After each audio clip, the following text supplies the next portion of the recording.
प्रकरण जो आया है, जो गिरफ्तारी, अब तक के अनुसंधान में क्या मामला है? जब तक अनुसंधान में आया तो मैंने आपको बता दिया था कि जो दोनों ही केस में जो पकड़ाए थे उनका किसी भी गैंग के साथ कोई कनेक्शन नहीं पाया गया है। अभी तक जितने भी हम लोग अभी तक अनुसंधान में किए हैं, किसी का भी जो लॉरेंस बिश्नोई गैंग जो बताया जा रहा है उससे कनेक्शन नहीं आया है। और बाकी कुछ अभी नंबर अभी और जांच में है, तो हम लोग देख रहे हैं उसमें। सर लेकिन ये जो बयान हुआ है उसमें किसी राजेश यादव का नाम आया है, तो वो राजेश यादव कौन है और सांसद से उनका क्या रिलेशन है? देखिए, जैसे मैंने आपको बताया कि ये जो पकड़ाया व्यक्ति थे उसके द्वारा बताया गया है। हम लोग अभी इसमें एविडेंस कर रहे हैं, जांच कर रहे हैं इसमें। आगे जब एविडेंस आएगा उस हिसाब से आगे कार्रवाई की जाएगी, आपको बताएंगे। सर राजेश यादव का नाम तो आ गया है सर बयान में, तो राजेश यादव का होगा ना सर, कहाँ का है? मैं आपको वही बता रहा हूँ, जिस तरह से वो दिया है, जो उनके द्वारा बताया गया था वो मैंने आपके सामने रख दिया है उसमें।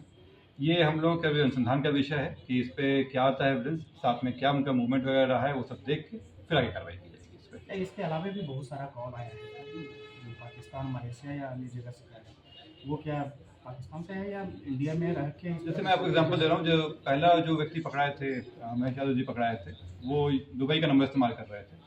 तो ये जो व्हाट्सएप पे नंबर चल रहा है वो ज़रूरी नहीं है कि उसी का इस्तेमाल किया जा रहा है। व्हाट्सएप पे रजिस्टर होने के बाद अलग नंबरों का भी वो इंटरनेट पे चलाया जा सकता है।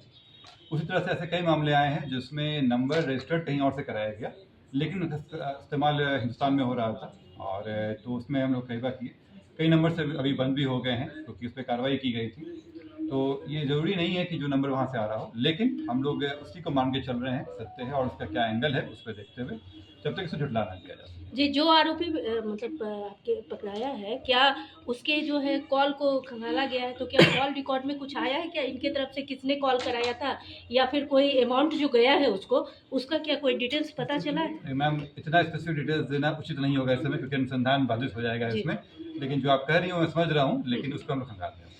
इसको बेल मिल गया सर क्या राम बाबू? देखिए, जो नॉर्मली जो ये है, इसमें 7 साल से कम सजा हो, उसमें जब तक कोई और कारण ना हो उसमें रिमांड नहीं किया जाता है इसमें। और इस मामले में भी कोई और नहीं बैठ रहा था, इसलिए उनको भेज दिया गया। ये जो BSS का जो नया है उसका हम लोग। अच्छा, रात में फिर धमकी की बात आ रही है, क्या इसमें कुछ? जैसे मैंने आपको पहले भी कहा कि हम लोग अभी तक के जो अनुसंधान में आया है उसमें ये कहीं नहीं है कि अभी इनका लॉरेंस बिश्नोई ग्रुप से रहा हो, लेकिन भविष्य में क्या हो उसके बारे में हम लोग नहीं कर सकते हैं। हर एक थ्रेट को हम लोग मान के चलते हैं कि नया थ्रेट है, इसमें हो सकता है कि कोई संभावना रही हो जिसमें थ्रेट हो उनको। भले ही पहले के जितने भी आए हों उसमें अभी तक नहीं पुष्टि हुई हो, लेकिन हर एक थ्रेट को हम लोग सीरियसली लेते हैं। लेकिन जो थ्रेट आ रहा है उसमें लोग काम कर रहे हैं। क्या कॉल डिटेल्स वगैरह खंगाला जा रहा है? क्या उसमें किया जा रहा है वो मैं आपको नहीं बता सकता। सर महेश पांडे जो नामक युवक पकड़ाया था पहला, जो बता रहे थे उसमें कि हम लोग जांच करते हैं उसमें, अगर उसमें लगता है कि इस तरह कुछ है तो फिर हम आगे बढ़ते हैं। सर महेश पांडे नामक जो युवक पहला पकड़ाया था उसको पुलिस रिमांड पे मिली थी, तो क्या उसमें भी किसी सहयोगी या किसी और व्यक्ति का उसमें नाम का जिक्र वो किया था? जैसे उसने बताया था कि वो पहले मिला था, उसमें कुछ लोगों को भी बताए थे, लेकिन उसमें कोई ऐसा हार्ड एविडेंस अभी तक नहीं आया था उसमें कि कोई इस पर कराया गया। वो उसका पर्पस केवल यही था कि वो चाह रहा था कि इसमें सेटलमेंट कराने के नाम पे वो सांसद महोदय करीबी बन जाए, क्योंकि वो कुछ दिन पहले ही वहाँ से हटा था, तो वो एक अपने ही बेस्ट इंटरेस्ट के लिए कर रहा था। सर राम बाबू बस मोबाइल मिली थी जिसे धमकी दिया था? जो धमकी दिया था वो नहीं मिला, उनको जो वीडियो है वो मिला है।